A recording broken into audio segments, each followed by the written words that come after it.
Ça fait de cela 4 ans que je suis dans le domaine de la banane plantain.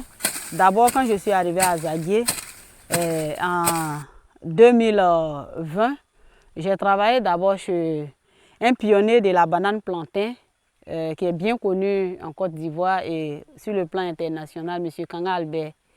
J'ai travaillé chez lui comme employé en plein temps et je m'occupais aussi de la pépinière. Il m'a dit, mais est-ce que tu as une formation dedans? J'ai dit non. Je veux venir, vous allez me former et vous allez m'employer. Il a dit, bon, ok, viens. C'est de là qu'est partie vraiment l'envie de me lancer totalement dans la culture de la banane plantain. Voilà. Et ça a été facile de se former? Comment ça se passe en fait quand on veut devenir agricultrice? Vraiment, ça n'a pas été trop facile. Mais je pense que toute chose, quand on fait avec l'amour, ça devient facile, ça devient passionnant. Voilà. Quand je dis que ça n'a pas été facile, parce qu'il faut se dégager, avoir beaucoup de temps à consacrer à l'activité. Je partais au travail comme ça chez M. Kanga Albert. À 7h30, j'étais déjà au travail. Souvent, on descendait à 15h. Souvent aussi, quand il y avait récolte de bananes, on pouvait y rester jusqu'à 18h. Et ça, c'était du lundi au samedi. C'est seulement que les dimanches que j'avais le temps, en plein temps pour moi-même. Donc, c'est pour ça que je dis que c'est difficile. Mais c'est passionnant parce que quand vous vous lancez dans cette activité, vous avez vous-même votre banane demain à commercialiser ou à consommer. Et en plus, lorsque vous lancez dans cette activité, vous créez aussi de l'emploi. Ceux que vous employez pour venir vous aider à cultiver, c'est déjà de l'emploi. Vous leur apportez aussi de l'aide.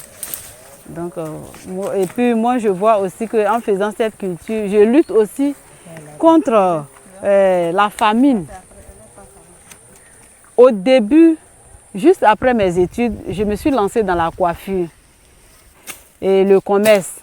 Mais quand j'ai embrassé l'agriculture, le chemin de l'agriculture, vraiment, j'ai opté pour l'agriculture et le commerce. Et j'ai laissé carrément la coiffure. Au point où mon matériel de coiffure qui était en magasin, j'ai tout fait cadeau. Parce que dans l'agriculture, j'ai vu que je m'en sortais beaucoup.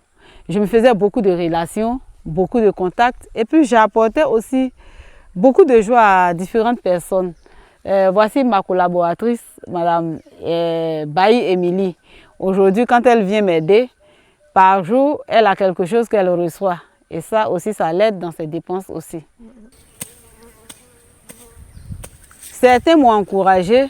Par contre, certains aussi m'ont dit non, n'y va pas, parce que c'est ma petite soeur. Mes petites soeurs, elles ont dit non.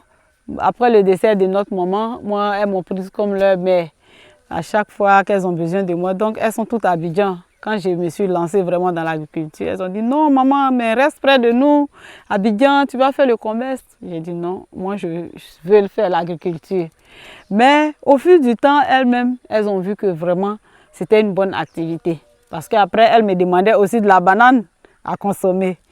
Donc, elles m'ont encouragée après et j'ai continué.